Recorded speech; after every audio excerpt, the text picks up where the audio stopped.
अस्सलाम वालेकुम रहमतुल्लाहि बरकातहू सारे भैन भरा अलहमदुलिल्लाह मुंडे दा ऑपरेशन कामयाब हो गया हुण वापसी असीं लैके चले आ। हाँ जी माँ जी खुश हो? बड़ा खुश है अल्लाह सुख देने अल्लाह बहुता देने आमीन। हुण मुंडे नूं असीं वापसी घर लैके चलने आ अलहमदुलिल्लाह। बिस्मिल्लाहिर्रहमानिर्रहीम। अस्सलाम वालेकुम सारे भैन भरावां नूं उम्मीद करना सारे ठीक होणगे। अलहमदुलिल्लाह साडे भाई दा ऑपरेशन हो गया। सुल्तान भाई ला हत्थ भाई सलाम लै सारे नाल। सलाम अलैकुम। कैसी सेहत तेरी हुण? फिट फाट ठीक है, दर्द नहीं होंदी रही? नहीं। चलो जी अल्लाह का शुक्र है अलहमदुलिल्लाह भाई दा ऑपरेट हो गया। हुण सानू हॉस्पिटल तो डिस्चार्ज मिल गया।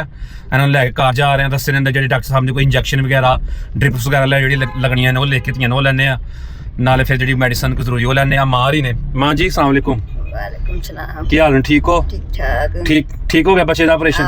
ठीक हो गया है मेहरबानियां तुहाडियां।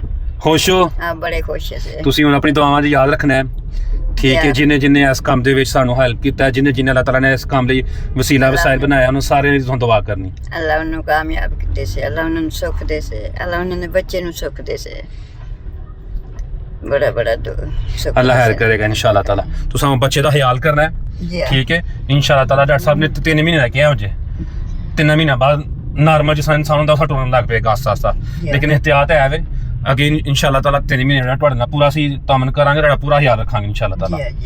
अलहमदुलिल्लाह भाई दा ऑपरेट करवा के ते भाई नूं घर लिआंदा है। हुण असीं इहनूं जड़िया ना अंदर लैके जावांगे।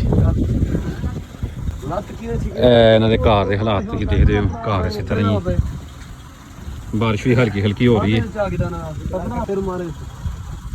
चुक के लै चल सही सही आ अगों वेख के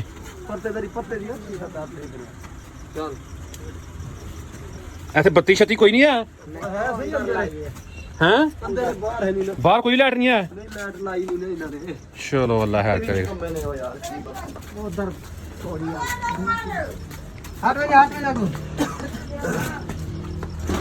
लाइट चेक है सी तो दूसरी नहीं ना ये फेरा फेरा फेरा सिराना तले रखे थे मैं सिराना तले रखे थे ए सफर जाओ सवार उते कर गिरना थोड़ी ही चल सिराना तले सीधा चकर आस्ता आस्ता आस्ता कोई मसला कोई गल नहीं चल बैठ जा चलो जी।